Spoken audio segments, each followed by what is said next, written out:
Ġenituri Taljani allegaw li binhom żagħżugħ ta' 15-il sena ilu miżmum iżolat għal 70 jum fil-ħabs tal-minorenni fl-imtaħleb kors, skontom f'kundizzjonijiet mill-aktar ħżiena.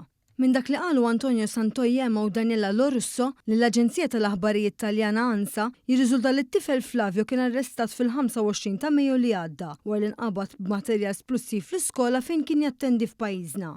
Min tarif f'idejn One News jirriżulta li żagħżugħ li ilu jgħix f'Malta mal-familja għal dawn l-aħħar 5 snin qed jiġi akkużat li hu membru tal-grupp estremista magħruf internazzjonali bl-isem ta' 764. Dan il-grupp vjolenti jaqbad ma' tfal u persuni vulnerabbli fuq il-midja soċjali li wara li jikkonvinċuhom ixerdu materjal espliċitu online, jirrikattawhom u jġelhom iwettqu ħsara fuqhom infushom jew fuq annimali, inkella vjolenza fil-pubbliku. Skont il-midja Taljana, Flavio qed jinżamm f'ċella waħdu għal 22 sija pawża ta' satejn biss. Ġie rrapportat li l-Ambaxxata Taljana f'pajjiżna qed issegwi l-każ mill-qrib waqt li l-proċeduri fil-qorti kontra ż-żagħżugħ mistennija jissoktaw fit-19 ta' Awwissu li ġej.